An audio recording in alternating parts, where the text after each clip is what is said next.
ప్రభువైన యేసుక్రీస్తు నామములో మరొకసారి కూడి వచ్చిన మీ అందరికీ వందనాలు, శుభాలు తెలియజేస్తా ఉన్నాను. అలాగే ఈ వీడియో ద్వారా మరొక అంశాన్ని వీక్షిస్తున్నటువంటి వీక్షకులకి అందరూ కూడా యేసుక్రీస్తు నామములో వందనాలు తెలియజేస్తా ఉన్నాను. ప్రియమైన వాళ్ళారా, గత 6 వారాల నుంచి మీకు మరి క్రైస్తవుడు ఆధారపడకుండా అంశాలు ఏమిటనేవి వివరించుకుంటూ వస్తా ఉన్నాను. దాంట్లో మొట్టమొదటిది డబ్బు మీద క్రైస్తవుడు ఆధారపడకూడదని, రెండవది బలం మీద ఆధారపడకూడదని, మూడవది బలం మీద ఆధారపడకూడదని, నాలుగవది మరి సౌందర్యం మీద, అందం మీద ఆధారపడకూడదని, ఐదవది జ్ఞానం మీద ఆధారపడకూడదని, ఇలాగ పలు అంశాలు దేవుని వాక్యం ద్వారా మీతో పంచుకుంటున్నాను. ఈ యొక్క మధ్యాహ్న సమయంలో మరొక అంశం ఏంటంటే, క్రైస్తవుడు ఆధారపడిన అంశాలు ఏంటంటే, మానవుడు కూడా దీని మీద ఆధారపడకూడదు. కానీ ఆ అంశం ఏంటంటే, మనిషి చెడుతనం మీద ఆధారపడుతూ ఉన్నాడు. దేవుని బిడ్డలారా, చెడుతనము నేటి దినాల్లో పెంచి మీరిపోయింది.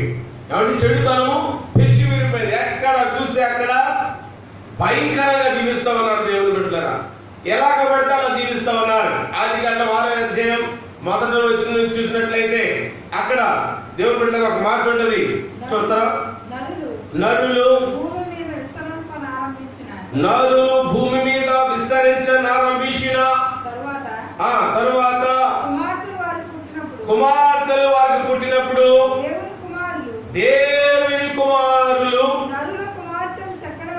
నరుల యొక్క కుమార్తెలు చక్కని వారిని చూచి వారందరిలో తనకు మనసు వచ్చిన స్త్రీలను వివాహం చేసుకుని, అక్కడ ఏమంటారంటే, అక్కడ నెఫీలీలు అనేటువంటి వారు ఉన్నారు అని అంటారు. అక్కడ నెఫీలీలు అంటే ఏంటంటే ఉన్నతమైన దేహము కలవారు. వాళ్ళు ఏం చేశారంటే దేవుని బిడ్డలారా, మరి ఎవరైతే వాళ్ళకి ఇష్టపడుతుందో వాళ్ళు ఎత్తుకెళ్ళిపోయేవారు. వాళ్ళకి ఎత్తుకెళ్ళిపోయి వారి ఇష్టానుసారంగా వివాహాలు చేసుకునేవారు. వారి ఇష్టానుసారంగా శారీరక పరంగా వాళ్ళు జీవిస్తూ ఉండేవారు. దేవుని బిడ్డలారా, అప్పుడే దేవుని యొక్క హృదయము బాధపడ్డది. నరుల యొక్క చెడుతనము, ఆ మాట చదువుతారా? నరుల చెడుతనము భూమి మీద గొప్పదని వారి హృదయం యొక్క తలంపుల్లోని ఊహంతయు ఎల్లప్పుడూ కేవలం చెడ్డదని యెహోవా చూచి. ఒకరోజు అక్కడ మళ్ళా చదువుగాను. ఇది 6000 సంవత్సరాల క్రితం ప్రభు అయిన యెహోవా, దేవుడైన యెహోవా మాట్లాడుతున్న మాట. 6000 సంవత్సరాల క్రితమే ప్రజల యొక్క చెడుతనం విస్తరించిపోయింది. హృదయంలోని ఆలోచనలు, హృదయంలోని తలంపులు చెడ్డగా ఉన్నాయని దేవుడు చూచాడంటే, ఆలోచించాడు దేవుడు బిడ్డలారా. 6000 సంవత్సరాల క్రితమే, చెప్పండి, క్రీస్తుకు పూర్వం 6000 సంవత్సరాల క్రితమే మోషే దైవజనుడు ఆ యొక్క మరి పుస్తకం రాసినప్పుడు రాస్తా ఉన్నాడు దేవుని యొక్క మాటలు. చెడుతనము భూమి మీద గొప్పదని చూచి తాను భూమి మీద నరులను చేసినందుకు యెహోవా సంతాపపడెను, తన హృదయంలో నొచ్చుకొనెను. ఎంత విచారం ఆలోచిస్తా ఉన్నారు దేవుని బిడ్డలారా. దేవుడు మనిషిని చేసింది ఎందుకో తెలుసా? దేవుడిని మహిమపరచడం ద్వారా దేవుడు ఆనందించాలని చేస్తే, మనిషి దేవుడికి తీసుకొచ్చింది ఏంటి? దుఃఖం తీసుకొచ్చాడు, కాబట్టి బాధ తీసుకొచ్చాడు. అయ్యో, అనవసరంగా ఈ మానవులను, అనవసరంగా ఈ నరుల్ని ఎందుకు ఈ భూమి మీద సృష్టించాను? వీళ్ళ ప్రవర్తన ఏమాత్రం కూడా సరిగా లేదు. వీళ్ళు నన్ను నొప్పిస్తూ ఉన్నారు, నన్ను గాయపరుస్తూ ఉన్నారు. కానీ నేనేం చేస్తాను తెలుసా? ఈ ప్రజలను ఒక్కసారిగా నాశనం చేస్తాను. భూమి మీద గొప్ప జలప్రలయం రప్పిస్తాను, రప్పించి సర్వ శరీరం నాశనం చేస్తాను అన్నాడు. దేవునికి స్తోత్రం, హల్లెలూయా. దేవునికి ఉగ్రత రానంత చేపు చాలా నెమ్మదిగా ఊరుకుంటాడు. ఏమీ పర్వాలేదు అన్నట్టుగా ఉంటారు. మనకి దేవుడు చూడలేదు, దేవుడు ఏమి చేయలేదు, దేవుడు మనం పట్టించుకోవట్లేదు, దేవుడు ఏం చేస్తాడులే అని మానవుడు అనుకుంటాడు. కానీ ఒక్కసారి కానీ దేవునికి కానీ ఉగ్రత మొదలైందనుకో, ఎవడో కూడా తట్టుకోగలుగుతాడా? సర్వ భూమిని సర్వ సమస్త శరీరం భూమి మీద నాశనం చేశాడు. దానితో మరి నోవాహుతో చెప్తున్నాడు, నోవాహు నువ్వు ఒక ఓడను కట్టు, ఆ ఓడలో ఎవరైతే నువ్వు ప్రకటించు, ఇదిగో భూమి మీద జలప్రళయం రాబోతుంది, దేవుడు మనుషులందరినీ నాశనం చేయబోతున్నాడు, రండి ఈ ఓడలోకి రండి, ఓడలోకి వస్తే మీరు రక్షించబడతారు అని ప్రకటన చేయి అని చేస్తే చరిత్రకాలం చెప్తారు దేవుని బిడ్డలారా, 120 సంవత్సరాలు సువార్త చేశాడంట భూమి మీద. దేవునికి స్తోత్రం. 120 సంవత్సరాలు సువార్త చేస్తే ఓడలోకి ఎక్కింది ఎంతమందో తెలుసా? కేవలం 80 మండులు ఎక్కారు. ఎవరండి? ఎంతమంది? అది కూడా ఎవరంటే నోవహు, నోవహు భార్య, నోవహు మరి కుమారులు, కోడండ్రు. అంటే టోటల్ గా నోవహు యొక్క కుటుంబం మాత్రమే ఎక్కింది ఆ వాడ. ఆ రక్షణ అనే వాడ రక్షించబడతాం ఆ యొక్క ఆ భయంకర జలప్రళయానికి తప్పించబడ్డానికి. మరి వర్తమానం అందరికి వెళ్ళలేదా? చెప్పండి, వర్తమానం అందరికి వెళ్ళలేదా? వర్తమానం అందరికి ప్రకటించబడలేదా? అందరికి ప్రకటించబడ్డది. ఎవడన్నా వచ్చాడా? అందుకనే ఈ జల ప్రళయం వచ్చిన తర్వాత మొదలయ్యి, తాతయ్య, నోవహు తాతయ్య తీయి, అంకుల్ తలుపు ఓపెన్ చేయి, అంకుల్ లేకపోతే తీయండి, ఆంటీ తీయండి, మేము నాశనం అయిపోతున్నాం, మునిగిపోతున్నాం అని చెప్పి ఏదో బ్రతిమలాడతారని దేవుడే ఆ వాడ కిటికీని తలుపులు మూసేశాడు. దేవుడికి స్తోత్రం. దేవుడు చెప్పినంతసేపు చెప్తాడండి, చెప్పిన తర్వాత వినలేదనుకో, he will close the doors, nobody can open. దేవుడు క్లోజ్ చేస్తే ఎవరు దాన్ని ఏం చేయలేరు, ఓపెన్ చేయలేరు. మళ్ళా ఓపెన్ చేయాలంటే ఈ కెన్ ఓన్లీ డూ దట్. ఆయన ఒక్కడే మళ్ళా ఏం చేయగలరు, ఓపెన్ చేయగలుగుతాడు. కానీ అంతవరకు రాకూడదు, పరిస్థితులు ఏం చేయకూడదు, పగ తీర్చుకుంటా నా పని అంటున్నాడు. కానీ దేవునికి ఆ యొక్క అవకాశం మన మీద మనం ఏం చేయకూడదు, ఇవ్వకూడదు. దేవుని వాక్యం నీ దగ్గరికి వచ్చినప్పుడు, దేవుని వాక్యం మన దగ్గరికి వచ్చినప్పుడు మన జీవితాలు ఏం చేయాలంటే సరిదిద్దుకోవాలి, చెడుతనానికి దూరంగా ఉండాలి. దేవుని బిడ్డలారా, బైబిల్ గ్రంథంలో చెప్తాడు, నీతిమంతులారా యెహోవాను బట్టి ఆనందగానం చేయండి అని చెప్పి దాని పైన అంటాడు, యెహోవాను ప్రేమించువారులారా. కీర్తన 33 చివరి నుండి చదువుతారా? త్వరగా చదవాలి.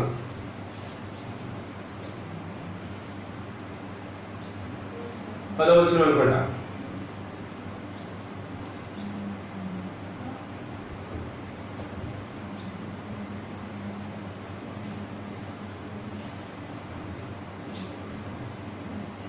యెహోవాను ప్రేమించువారులారా చెడుతనాన్ని అసహించమని అంటారు.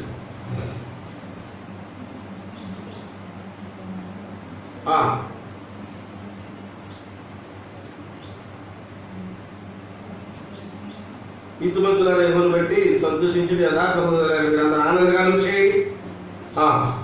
సరే, ఆ వచనం నేను మర్చిపోయాను. కానీ యెహోవాను ప్రేమించువారులారా చెడుతనమును అసహించుకునేవాళ్ళు. బైబిల్ చెప్తుంది, దేవుడు చెప్తున్నాడు, చెడుతనములకు ఆయన యొక్క చోటు లేదు. దేవునికి స్తోత్రం. దేనికి చోటు లేదు ఆయన దగ్గర? డాంబికులు దేవుని సన్నిధిని నిలువరు, చెడుతనం చేసేవాళ్ళు ఆయన ఎదుట ఉండలేరు. కాబట్టి చెడుతనం చేసేవారు వర్ధిల్లరు, ఆయన సన్నిధిలో నిలవరు. కనుక ఓ ప్రియ సహోదరుడా వీక్షిస్తున్నటువంటి వీక్షకులారా, నువ్వు దేని మీద ఆడుతా ఉన్నావు? ఈ చెడుతనం మీద ఆధారపడతా ఉన్నా. ఈ చెడుతనానికి హద్దులు పద్దులు లేవండి. హృదయం ఎలాగ ఆశిస్తే అలాగా, శరీరం ఎలాగ ఆశిస్తే అలాగా, ఎవరి కళ్ళు ఎలాగ ఆశిస్తే అలాగా జీవించడమే ఆ చెడుతనం. ఆలోచించండి. దేవుడు అన్నాడు, అవను ఈ తోటలో ఉన్న ఫలావృక్షాలు అన్ని తిను అని చెప్పాడు. కానీ ఈ తోట మధ్యలో ఉన్న చెట్ల ఫలంలో ముట్టుకోవడం అదే ముట్టుకోవడానికి ప్రయత్నం చేసింది. కళ్ళు దేన్ని ఆశిస్తే, ఏది చూస్తే, ఏది చేయలేదంటే అదే చేస్తాయి. మానవుడి యొక్క నైజం ఇది. కళ్ళు దేవుని బిడ్డలు ఆలోచిద్దాం. మన దేవుడు ప్రేమిస్తున్నామా? ఏం చేద్దాం? చెడుతనాన్ని అసహించుకుందాం. యెహెజ్కేలు గ్రంథం త్వరగా చదవాలి. యెహెజ్కేలు గ్రంథం క్షమించండి, యెషయా గ్రంథం 47వ అధ్యాయం. యెషయా గ్రంథం 47వ అధ్యాయం 9వ వచనం త్వరగా చదవండి. ఒక్క దినములోగా ఒక్క నిమిషముననే పుత్ర శోకమును వైధవ్యమును మీ రెండును మీకు సంభవించును. నీవు అధికముగా స్వప్నము చూచినని ఎక్కడ పోతున్నారు చూడండి. చూడడానికి పోతున్నారు. ఎక్కడికి? అధికముగా శకునం, క్షమించండి, శకునాలు చూపించుకోండి. క్రైస్తవులు శకునాలు చూపించుకోవడానికి వెళ్తారు. ఎంత దారుణం ఆలోచించండి. వెళ్ళొచ్చా? అలా చదువుతారేంటమ్మా? క్రైస్తవులు శకునాలు చూపించుకోవడానికి వెళ్ళొచ్చా? క్రైస్తవులు ముహూర్తాలు పెట్టించుకోవడానికి వెళ్ళొచ్చా? చిత్రం ఏంటి తెలుసా? పల్లెటూరులోకి వస్తూ ఉంటాను. ముహూర్తమేమో పంతులు గారు పెడతారు, వివాహమేమో పాత్రి గారు చేస్తారు. ఏమండి? వెళ్ళి కాయకూర రాయించుకుని వచ్చేసి పసుపు రాసేసేదానికి మొత్తం పెట్టేసేవాడి పాస్టర్ గారు. పెళ్లి ఎవరు చేయాలి? పంతులు పెట్టిన ముహూర్తానికి పాద్రి గారు పెళ్లి చేయాలి. అంత విచిత్రం ఆలోచించాడు. మా క్రైస్తవులు నేటి క్రైస్తవులు ఎంత నీచమైన స్థితికి చేయడానికి ఆలోచించమని అడుగుతా ఉన్నాను. దేవుడు పెట్టారా? శకునాలు చూడడానికి వీలు లేదు. నీవు అధికముగా శకునములు చూసినను, శకునములు చూసినను, అత్యధికమైన కర్ణ పిశాచ తంత్రములను ఏ దగ్గర కూడా వెళ్తాను. నీవు ఆధారముగా చేసుకొని ఆ అపాయములు సంపూర్తిగా వచ్చాను. నీ చెడుతనమును నీవు ఆధారము చేసుకొని ఎవడు నన్ను చూడడని అనుకుంటివి. ఆలోచించండి. యెషయా భక్తుడు మాట్లాడుతున్నాడు. దేని మీద ఆధారపడ్డారంటే మనుషులు, ఇశ్రాయేలీయులు. నీ చెడుతనమును నీవు ఆధారము చేసుకుని, చెడుతనం చేసేవాడంటే పాపం చేసేవాడు ఎవడో నన్ను చూడడం అనుకుంటాడంట. ఏమనుకుంటాడు? ఎవడో నన్ను చూడాలని నీవు అనుకుంటివి అంటే అర్థం ఏంటి? నీ ఇష్టానుసారంగా నువ్వు ప్రవర్తించిందివి. నేనున్నాను, నేను తప్ప మరి ఎవరునూ లేరని అమ్మా నీవు అనుకున్నట్లుగా నీ విద్యయు నీ జ్ఞానమును, అది ఇంకా నేను పోయిన మెసేజ్లో చెప్పాను. నీ విద్యయు నీ జ్ఞానము చెరిపివేసెను. విద్యా జ్ఞానం, చదువు, knowledge, education and knowledge killing the people. ప్రజల్ని చంపేస్తూ ఉన్నాయి, చెడుతనాన్ని ప్రోత్సహిస్తూ ఉన్నాయి. ఈనాడు చెడుతనం సెల్ ఫోన్ ద్వారా ఎంత జరుగుతుందో ఆలోచించండి దేవుని బిడ్డలారా. కాబట్టి సెల్ ఫోన్స్ ద్వారా ఎంత టెక్నాలజీ ద్వారా ఎంత చెడుతనం జరుగుతూ ఉందో. మోసం ఎక్కడ చూసిన అన్యాయం, అక్రమం ఈ మొబైల్ ద్వారా జరుగుతూ ఉంది దేవుని బిడ్డలారా. నేను ఎందుకు మాట చెప్తున్నాను తెలుసా? కొన్ని వందల సంవత్సరాల క్రితం ఈ టెక్నాలజీ గురించి దేవుడు రాసేసాడు. దేవుడికి స్తోత్రం. యెషయా భక్తుల ద్వారా క్రీస్తుకు పూర్వం 540 50 సంవత్సరాల క్రితం ఈ భూమి మీదకి ఎంత టెక్నాలజీ వస్తుంది, ఎంత విద్యాభివృద్ధి చెందిపోతుంది, ఇది వచ్చి మనిషిని చెప్పేస్తుంది అని రాసి పెట్టాడు. అర్థమవుతుందా మీకు? అది ఇప్పుడు నెరవేరుతుంది. హల్లెలూయా. నీ విద్యని నీ చెప్పేస్తుందా? నీ జ్ఞానం చెప్పేస్తా ఉందా? నీ యొక్క జ్ఞానం ద్వారా నువ్వు చెడుతనాన్ని ప్రోత్సహించబడతా ఉన్నావా?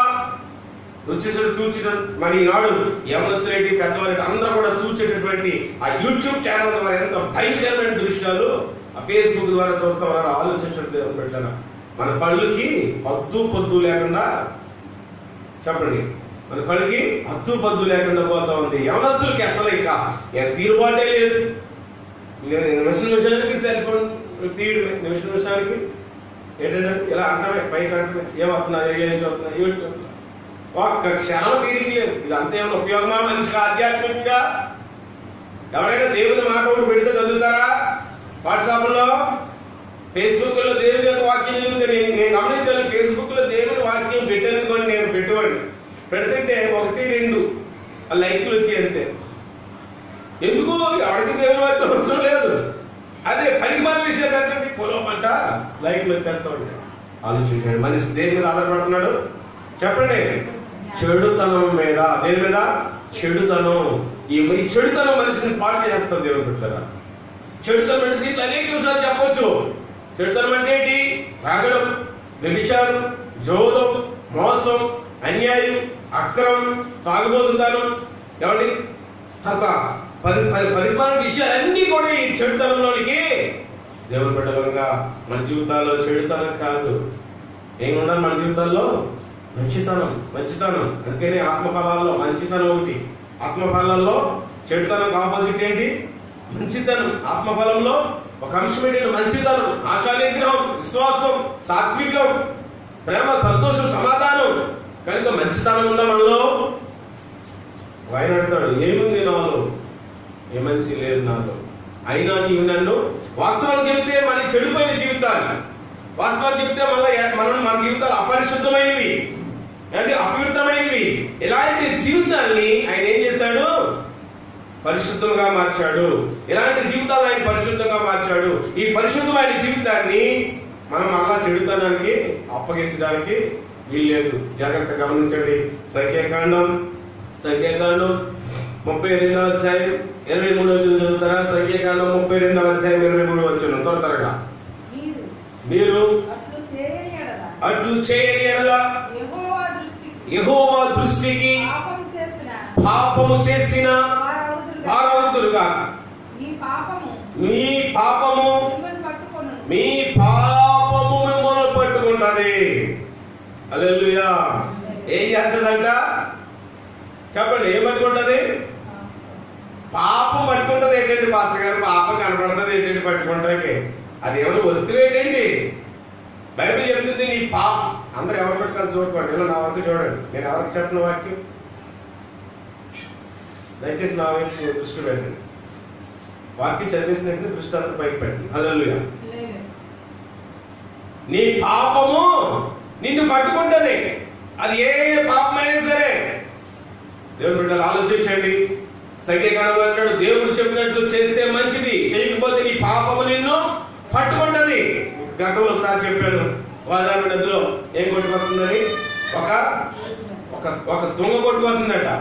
ఆ దొంగ అనుకుని అక్కడ పట్టుకునే వాళ్ళు ఏం చేశారంటే, మంచి దొంగ వస్తుందని చెప్పి ఆ ఈతగాళ్ళు ఉంటారు కదా, పరుగులు వెళ్ళి ఆ దొంగ తెచ్చుకుంటారు తెలుసా? ఆ దొంగ తెచ్చుకుంటా ఉంటారు. కానీ తెచ్చుకుందామని పరిగెట్టుకుని వెళ్ళారు, కానీ ఈత కొట్టుకుని వెళ్ళాడు. అది పట్టుకుని తీసుకొస్తాడు, ప్రయత్నం చేస్తున్నాడు. ఎంతగా పట్టుకున్నా కానీ వాళ్ళు బయటికి రాలేకపోతున్నారట. ఏం చేస్తున్నారు? ఎంత పట్టుకుని బయటికి తీసుకొద్దామన్నా బయటికి తీసుకురాలేకపోతున్నారంట. వీడు ఒక కేక వేస్తున్నాడంట, రక్షించండి రక్షించండి రక్షించండి. ఎందుకు వెళ్ళాడు అసలు? చెప్పండి అమ్మా, ఎందుకు వెళ్ళాడు? అది తెచ్చుకుని వెళ్దాం, ఇతను రక్షించండి అంటాడు. దేవుని బిడ్డలు ఆలోచించండి. ఏదో ఆశపడి వెళ్ళిపోతాం, ఏదో ఆశపడి మనిషి వెళ్ళిపోతాడు, ఏదో సంపాదిద్దాం అనుకుంటాడు, ఏదో తెచ్చుకుందాం అనుకుంటాడు. చివరికి దేవుని బిడ్డలారా, అది ఏమిటో అర్థం కాకుండా మనిషి ప్రయత్నం చేస్తూ ఉంటాడు. వెళ్ళిపోయాడు. పట్టుకుంటే, ఒరే ఏమైందిరా నీకు, ఏమైంది? గట్టిగా కొట్టి జరుగుతూ ఉన్నారు. ఏమీ లేదు, ఇక్కడ ఏదో నన్ను పట్టేసుకుంది. ఏం పట్టుకుందంటే ఎలుగు పెట్టి పట్టుకుంది. ఏం పట్టుకుంది? ఒరే వదిలేరా బాబు, వదిలేరా అని కేకలేస్తారంట. ఒరే బాబు, నేను ఎప్పుడో వదిలేసాడు బాబు, అది నన్ను వదులుతలేదు అంటాడు. దేవుడికి క్రీస్తు అది ఎప్పుడో వదిలేశాడు, అది వదిలేసి వచ్చేస్తామని. అది వదులుతుందా? ఆలోచించు ప్రియ సహోదరుడు, వింటున్న వీక్షకులారా. పాపము చాలా తీపిగా ఉంటది, పాపము చాలా మధురంగా ఉంటది. కానీ అది పట్టుకుంటే ఏమవుతుంది? ఒక ఎయిడ్స్ వచ్చినాడు ఆడితో పోతా? చెప్పండి. కరోనా వస్తే ఎవరితో ఆడితో పోతుంది, జాగ్రత్తగా ఉంటాను. ఎయిడ్స్ వచ్చినాడు అలా పోదు. ఏమవుతుంది? ఆ స్త్రీని పాడు చేసిన స్త్రీ పాడైపోతుంది. ఆ పుట్టినటువంటి బిడ్డలు ఆ ఎయిడ్స్తో పుట్టిన వాళ్ళు ఎంతో మంది ఏమండి చాలా దారుణమైన పరిస్థితుల్లో ఉన్న వాళ్ళు ఉన్నారు. ఆలోచించమా? ఏంటి ఇదంతా? ఏంటి చెప్పండి? మీ పాపము మిమ్మల్ని పట్టుకుంటది. నా ప్రియమైన వాళ్ళరా, నేను అంటున్నాను, ఇక్కడ ఉన్న వాళ్ళు అందరూ అలా ఉన్నారని నేను అనట్లేదు. కానీ ఒకవేళ మీ జీవితం కానీ ఈ చూస్తున్న వాళ్ళు అందరూ అలా ఉన్నారని నేను అనట్లేదు. కానీ ఒకవేళ మీ జీవితంలో ఏదైనా దేవునికి వ్యతిరేకమైనది ఏదైనా ఉంటే, ఆ చెడుతనం ఉంటే దాని నుంచి బయటికి రా. దేవుడు ఎందుకు ఇస్తున్నాడు ఈ వాక్యం? ఆ దాంట్లో నుంచి బయటికి రావడానికి. వాడు వదిలేసాడు, చెప్తున్నాడు, నేను వదిలేసాను ఎప్పుడో అనుకుందా? చెప్పండి. చెడుతనం అలా ఉంటుంది దేవుని బిడ్డలారా. జారస్త్రీ యొక్క పెదవులు, సామెతల గ్రంథంలో చెప్తాడు, జారస్త్రీ యొక్క పెదవులు తేనె కంటే నునుపుగా ఉంటాయట. దేవునికి స్తోత్రం. తేనె తిన్నారు మీరు ఎప్పుడైనా? తేనె తిన్నారా, తాగేశారా? తేనె తాగకూడదు, తాగితే చచ్చిపోతాం. బైబిల్ చెప్పి తేనె తిరుము అని ఉంది. తేనె ఏం చేయాలండి? వాటర్ బాటిల్ తాగేసాం అనుకో, జెండా ఎత్తేస్తాం. దేవుడికి స్తోత్రం.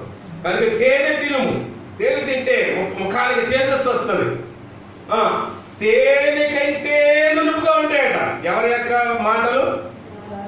జారస్త్రీ యొక్క పెదవుల నుంచి వచ్చేటువంటి ఈ అంటది. చూడండి, చెడుతో బట్టి చెప్తున్నాడు జారస్త్రీ. 7వ అధ్యాయం త్వరగా చూడండి. 7వ అధ్యాయం ఒక ఎవరు ఉన్నాడంట, ఆ ఎవరు సంధ్య చీకటి వేళ తొందరగా. సామెతల గ్రంథం 7వ అధ్యాయం 7వ అధ్యాయం 7వ వచనం చదవండి, 6వ వచనం చదవండి. లేకపోతే ఒక్క నిమిషం క్షమించి 5 నుంచి చదవండి.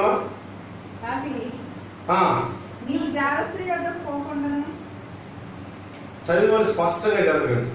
నీవు జారస్త్రీ వద్దకు పోకుండాను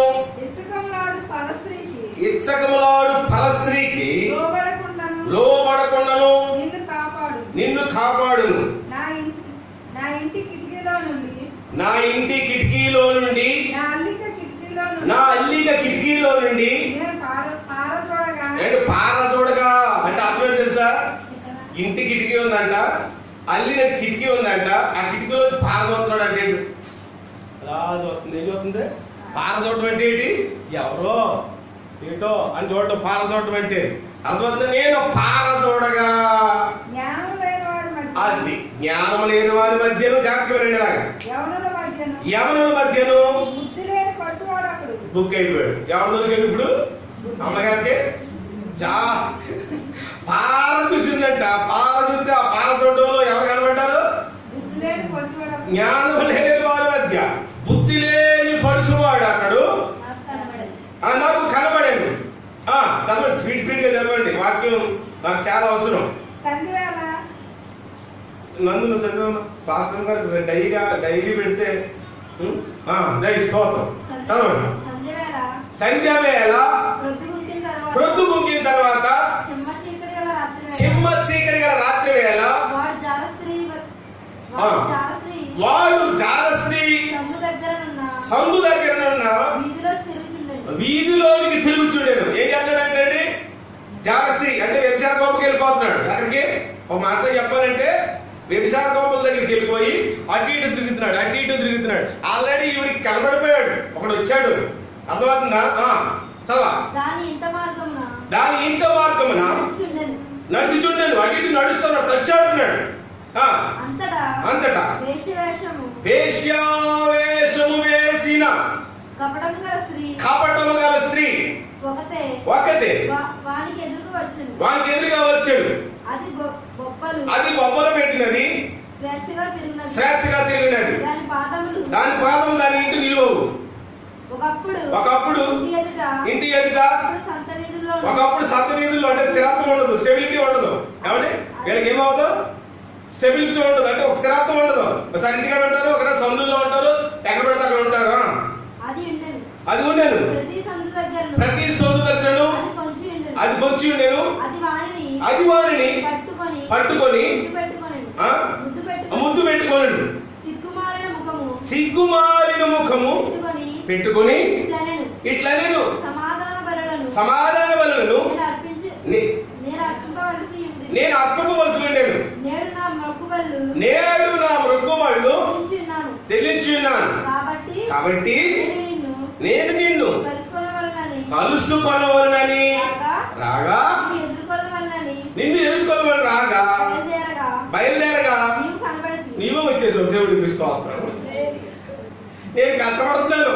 ఇది ఎక్కడ దొరుకుతాడో మాయదారుడు, ఎవడు వస్తాడో మాయదారుడు, ఎవడు పడదావా అని ఏం చూస్తుంటే నువ్వే వచ్చేసావు గొడవ డైరెక్ట్ గా. నాకు ఇంకే గొడవ నేను ఎదుర్కోక్కర్లేదు, ఫ్రీ ఇప్పుడు పాపం చేయడానికి. ఓకే, నా మంచం మీద చూడండి ఎంత భయంకర మాట్లాడుతుంది. మాకు దేవుని మాటలు అర్థమవుతుందా? దీంట్లో పరమార్థం ఉంది, అర్థం చేసుకోవాలి. దేవుని బిడ్డలారా ఎవరు చెప్పరు. ఏమండి? నా మంచం మీద రత్నబంగ కంబలను చూడండి. మనం వెళ్ళేటువంటి పడుకునేటువంటి శైలి స్థానం ఎలా ఉందో తెలుసా? ఎలా ఉంది? రత్న కంబలను మంచి దుప్పట్లాంటి పరిచయం. నేను ఐగుప్తు నుండి తెచ్చిన విచిత్రము గల నాలుగు దుప్పట్లను నేను పరిచితిని. నా పరుపు మీద బోలము మంచి స్మెల్ రావాలి కదా. సెంట్లు పుట్లు అన్ని ఏవో టపటా రూమ్ అంతా కొట్టేశాను, బెడ్ షీట్లు కొట్టేశాను, అంతా కొట్టేశాను. అర్థమవుతుందా? అగర కారపు చెక్క చల్లి ఉన్నాను. ఉదయం వరకు వలప తీరా తృప్తి పొందుదాము. రమ్ము పురుషుడు పురుషుడు ఎంటలేడు, దూర ప్రయాణం వెళ్ళి ఉన్నాడు. అతడు సొమ్ము సంచి చేత పట్టుకొని పోయాను. దేవుని ఉన్నమ నాటి వరకు కూడా తిరిగినప్పుడు హ్యాపీ. మనకి ఏంటి సంతోషం, మన ఇష్టానుసారంగా జీవించవచ్చు, మన ఇష్టానుసారంగా పోయాడు. సొమ్ము సంచేటప్పుడు ఎప్పుడు వస్తాడో దిక్కుమని అదరా, ఎప్పుడు ఇంటికాడు ఉంటాడు, ఎప్పుడు దేవసాలు ఊరంతా తిరుగుతూ ఉంటాడు. అర్థమవుతుందా? కానీ ఇప్పుడు శాస్త్రం దొరికింది మనకి. ఈ మధ్యకాలంలో నేను వార్త విన్నాను. ఈ లాక్డౌన్ సమయంలో ఎక్కడ వేరే రాష్ట్రంలో జరిగింది. ఏమండి, పురుషుడు లేడంట. పురుషుడు లేకపోతే ఆ స్త్రీ ఇంటికి వెళ్ళి వీరిద్దరూ పాపం చేస్తున్నారంట. పాపం చేసే సమయంలో మొత్తం మీద ఏదో అక్కడ జరిగిన సందర్భం, ఏదో పాపం ఏదో ఇన్సిడెంట్ జరిగింది. చాలా విచిత్రం అనిపించింది. ఏమండి, ఆలోచించండి. మనిషి అవకాశం వస్తే చెప్పండి, అవకాశం వస్తే పాపం చేయడానికి చూడండి అక్కడ ఎంత దారి. పొన్నమి నాడు వరకు పురుషుడు రాడు, వెళ్ళిపోయాడు సొమ్ము చేత పట్టుకుని, వ్యాపారం చేసి బిజినెస్ చేసి లాభం చేసి. ఇప్పుడు ఏం చేతకెళ్ళాడు ఈయన చెప్పండి, చెప్పరేటి ఏం చేతకెళ్ళాడు? సొమ్ము సంచి చేత పట్టుకుని వెళ్ళాడు. పొన్నమి వాడి వరకు రాడు. ఎందుకు? వ్యాపారం చేసుకుని రావాలి, భార్య బిడ్డలు తెచ్చుకోవాలి. ఈలోగా ఈవిడికి కథా కార్యక్రమం ఏంటి? ఆలోచించండి దేవుని బిడ్డలారా. ఇదేంటో తెలుసా? ఇది ఆధ్యాత్మిక మనం అర్థం చేసుకోవాలంటే ఇది చాలా జాగ్రత్తగా విషయం. సైతానుడు అనేవాడు ఈ జార స్త్రీకి సంబంధించినటువంటి వ్యక్తిగా మనం చూడగలుగుతాం. చిక్కున్న వాళ్ళు ఎవరంటే మనం, పురుషుడు ఎవరంటే ప్రభు అయిన యేసు. నీ కొరకు రక్తం కార్చి, నీ కొరకు ఆయన గాయాలు పొంది, నీ కొరకు మరణించి తిరిగి లేచి ఆయన పరలోకానికి ఎక్కి ఉన్నాడు. ఆయన వస్తాడు, పునమనాడు వస్తాడు, రాబోతూ ఉన్నాడు. కానీ ఈ లోగా జరిగే తంతు తతంగం ఏంటంటే శత్రువైన సాతానుడు మనుషులు చేయించుకుని వాడు ఇష్టానుసారంగా చెడుతారని నడిపిస్తున్నాడు. దేవునికి స్తోత్రం. అర్థమైందా మీకు? అర్థమైందా? దేవుని యొక్క బిడ్డలని, దేవుని యొక్క సంఘాన్ని, దేవుని యొక్క మనుషులను, విశ్వాసులను వాడు ఏం చేస్తున్నాడు? వాళ్ళకి కావలసినటువంటి ఎరడు వేసి, ఆ చారస్తి అంటే పాపానికి సాదృశ్యం, ఆ సాతానుడు లాక్కెళ్ళిపోతున్నాడు. గుచ్చి కాలం వేసి ఎవరికి ఏమి కావాలో అవన్నీ వేసి లాక్కెళ్ళిపోతున్నాడు. వాళ్ళకి ఎంత విచారం ఆలోచిద్దామా దేవుని బిడ్డరా? సైతానుడు నువ్వు మంచిగానే ఉండాలని తాపత్రయం పెడతావు, మంచిదే. తాపత్రయం పెట్టడం మంచిదే.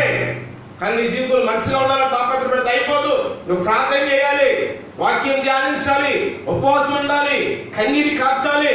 దేవుని కొరకు నువ్వు కొన్ని విషయాలు చేయగలిగితేనే ఈ అంత్యకాలంలో అపాయకరణాల్లో మనం బాగా ఉండగలుగుతాం. అర్థమవుతుందా నీకు? ఆలోచించే దేవుని పెట్టారు. మనిషి దేని మీద ఆధారపడుతున్నాడు? చెడుతనం మీద ఆధారపడుతూ ఉన్నాడు. ఒక మాట చెప్పాలి, నేను ముగించడానికి ప్రయత్నం చేస్తాను, ఎందుకంటే ప్రార్థన చేయాలి కనుక.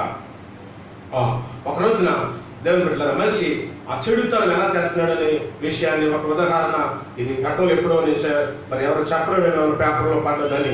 ఏంటంటే ఒక సమయంలో దేవుని పెట్టారు ఒక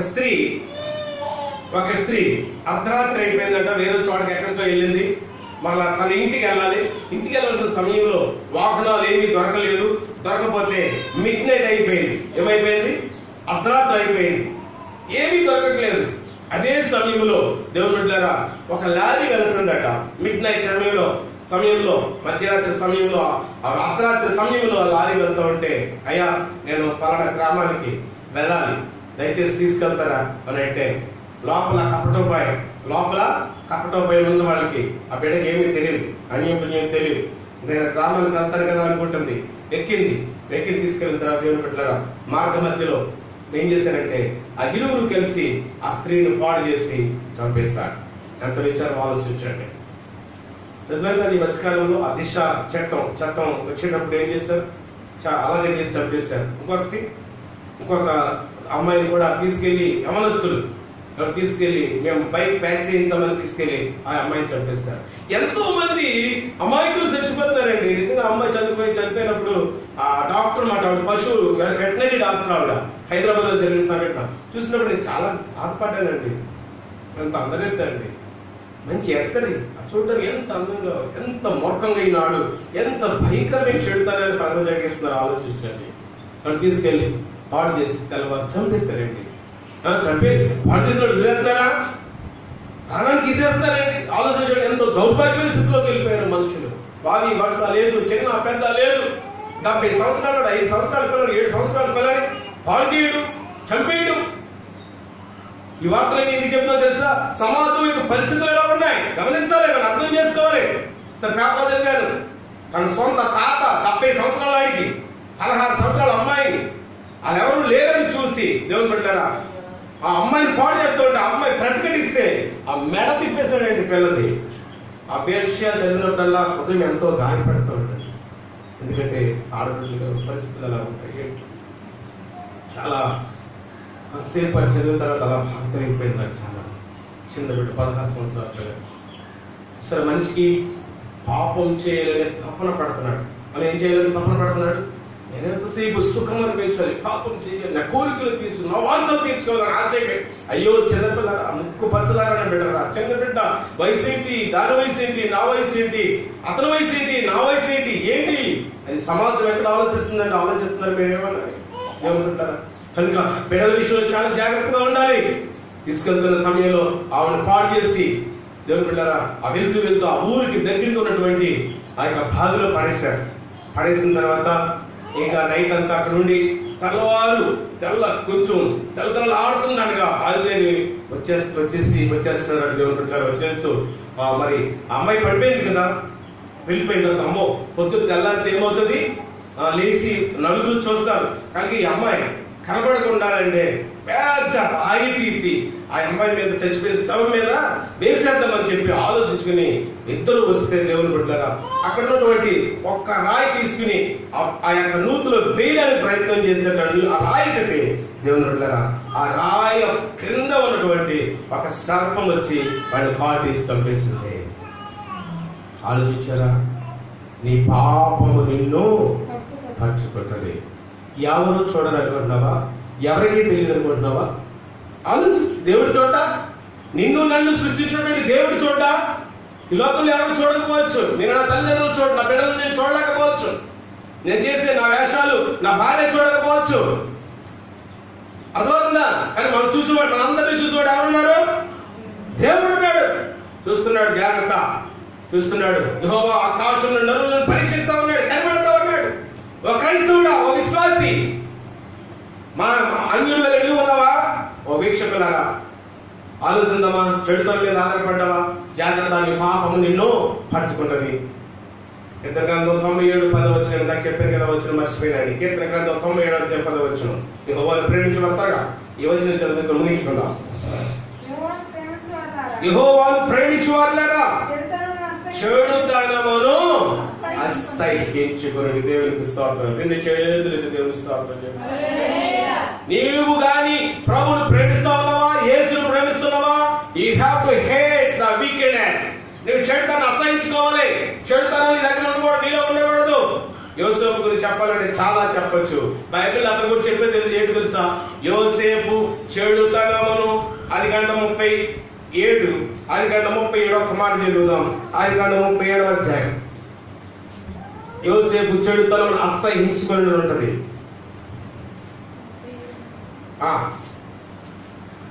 చూడండి. అప్పుడు యోసేపు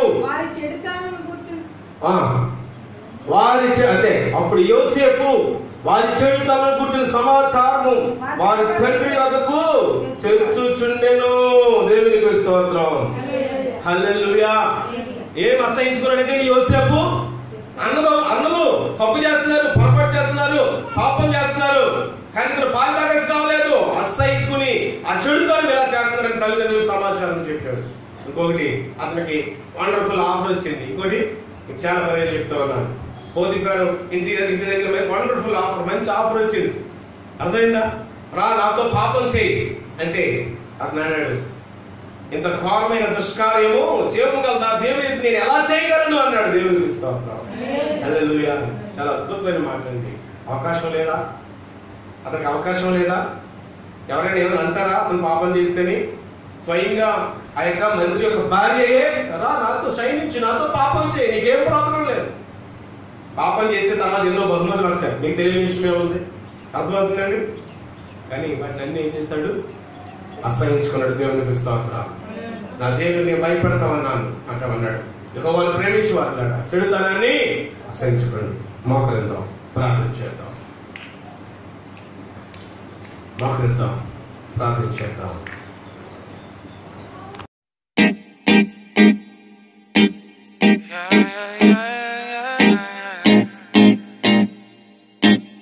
Yeah, yeah, yeah.